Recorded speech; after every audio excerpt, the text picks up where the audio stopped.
Hi friends, today அழகிய அழகு சீரியலோட episode பார்க்கலாம் வாங்க. மலர் பார்த்தீங்கன்னா கொடைக்கானல் போனதை பற்றி நினச்சி ரொம்ப சந்தோஷப்பட்டுன்னு இருக்காங்க. பாக்யராஜ் பார்த்தீங்கன்னா மலர் சந்தோஷப்படுறத பற்றி அவரும் சந்தோஷப்படுறாரு. மலர்கிட்ட சொல்கிறாரு, நீ இவ்வளோ சந்தோஷமாக இருக்கிறது எனக்கு எவ்வளோ ஒரு ஹாப்பியாக இருக்குது தெரியுமா மலர் அப்படின்றாங்க. நீங்கள் சும்மா ஐஸ் வைக்காதீங்க அப்படின்ற மாதிரி சொல்கிறாங்க. இருங்க நான் போய் மதிக்கிட்ட பேசிட்டு வரேன் அப்படின்னு சொல்லிட்டு மலர் கிளம்புறாங்க. மலரும் பார்த்தீங்கன்னா மதிக்கிட்ட வந்து, மதி என்ன பண்ணுற, நோட்ஸ் எடுத்துன்னு இருக்கியா, நாளைக்கு கிளாஸ் எடுக்க அப்படின்னு சொல்லி கேட்குறாங்க. ஆமாக்கா அப்படின்ற மாதிரி மதி சொல்கிறாங்க. சரி நம்மலாம் கொடைக்கானல் போகலாம் அப்படின்ற மாதிரி சொல்கிறாங்க. என்னக்கா திடீர்னு அப்படின்னு சொல்லி கேட்குறாங்க. இல்லை அவருக்கு பேங்க்கில் வவுச்சர் கொடுத்துருக்காங்களா, அதான் போயிட்டு வரலாம் அப்படின்னு சொல்லி சொல்கிறாங்க. இல்லைக்கா என்னால் முடியாது, நீங்கள் போயிட்டு வாங்க, நான் காலேஜ் லீவ் போட முடியாது அப்படின்ற மாதிரி சொல்கிறாங்க. அதுக்கு மலரும் பார்த்தீங்கன்னா அப்செட்டாக வெளியே வந்துடுறாங்க. அங்கே பார்த்தீங்கன்னா சுரேஷ் வராரு. சுரேஷும் மதிக்கிட்ட பேசுகிறாரு. மதி நம்ம போயிட்டு வரலாம், அண்ணா தான் கூப்பிட்றாங்கல்ல, போயிட்டு வரலாமா அண்ணா, நீ நானும் 4 பேரும் போயிட்டு வரலாம் அப்படின்ற மாதிரி சொல்கிறாங்க. இல்லை எனக்கு லீவ் கிடைக்காது அப்படின்ற மாதிரி மதி சொல்கிறாங்க. நமக்கு இப்போ தான் அவசர அவசரமாக கல்யாணம் ஆகிருக்கு, நம்ம கொஞ்சம் நல்லா பேசி பழகிக்குவோமே, அதுக்கான வாய்ப்பு தானே, நம்ம போயிட்டு வரலாம் அப்படின்ற மாதிரி சுரேஷ் சொல்கிறாங்க.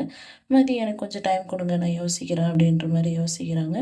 கொஞ்ச நேரம் யோசிச்சுட்டு சரி நான் வரேன் அப்படின்ற மாதிரி சுரேஷ் கிட்ட சொல்கிறாங்க. சுரேஷும் சந்தோஷப்படுறாங்க. அப்புறம் மலரை தேடி மதி வராங்க. மலர் பார்த்தீங்கன்னா கிச்சனில் சமையல் ரெடி பண்ண இருக்காங்க. என்னக்கா சாப்பாடு ரெடி பண்ணுறீங்களா அப்படின்ற மாதிரி கேட்குறாங்க. ஆமாம் மதி அப்படின்றாங்க. அக்கா நானும் கொடைக்கானல் வரலான்னு இருக்கேன் அப்படின்ற மாதிரி சொல்கிறாங்க. சரி மதி, எனக்கு ரொம்ப சந்தோஷமாக இருக்குது அப்படின்ற மாதிரி மலர் சொல்கிறாங்க. அங்கே திடீர்னு பார்த்தீங்கன்னா ராஜலட்சுமி வராங்க. என்னடி 2 பேரும் எவ்வளோ சந்தோஷமாக இருக்கீங்க அப்படின்னு சொல்லி கேட்குறாங்க. இல்லை அத்தை, கொடைக்கானல் பற்றி தான் பேசின்னு இருக்கோம் அப்படின்றாங்க. நீங்கள் அதெல்லாம் நல்ல வேலையை தான் பார்ப்பீங்க அப்படின்ற மாதிரி ராஜலட்சுமி சொல்கிறாங்க. என்ன மலரு, அந்த வசந்தி வந்துடுவாளா இல்லையா நாளைக்கு சாப்பாடு செய்ய அப்படின்ற மாதிரி கேட்குறாங்க. இல்லை அத்தை வந்துடுவாங்க, நான் சொல்லிட்டு இருக்கேன் அப்படின்ற மாதிரி சொல்கிறாங்க. இங்கே பார்த்தீங்கன்னா காலையில் இவங்க கொடைக்கானல் எல்லாம் கிளம்பிடுறாங்க. அப்போ பார்த்தீங்கன்னா என்ன இந்த வசந்தி இன்னும் சமைக்க வர காணோம் அப்படின்ற மாதிரி ராஜலட்சுமி யோசிக்கிறாங்க. வசந்தியும் வராங்க. என்ன இதுதான் உனக்கு வர டைமா அப்படின்னு சொல்லி கேட்குறாங்க.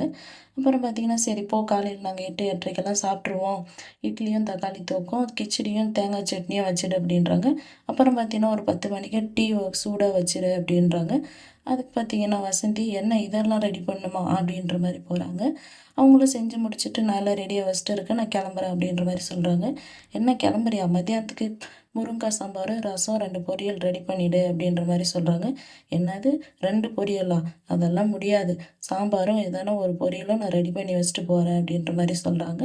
அப்போ அங்கே பார்த்தீங்கன்னா பாக்யராஜ் ராஜலட்சுமி கால் பண்ணுறாங்க. அம்மா நாங்கள் கொடைக்கானல் வந்துட்டோமா அப்படின்னு சொல்லி சொல்கிறாங்க. சரிடா, நீங்கள் கொடைக்கானல் போயிட்டீங்க, நாங்கள் தான் இங்கே ஒன்றும் முடியல, மலர் இல்லாமல் இங்கே எந்த வேலையும் ஓடலை அப்படின்ற மாதிரி சொல்கிறாங்க. அந்த வசந்தி செஞ்ச சாப்பாடு வாயிலே வைக்க முடியல அப்படின்ற மாதிரி சொல்கிறாங்க. அம்மா ஒரு 3 நாள் தானுமா, கொஞ்சம் அட்ஜஸ்ட் பண்ணிக்கம்மா, வந்துடுறோம் அப்படின்ற மாதிரி சொல்கிறாங்க.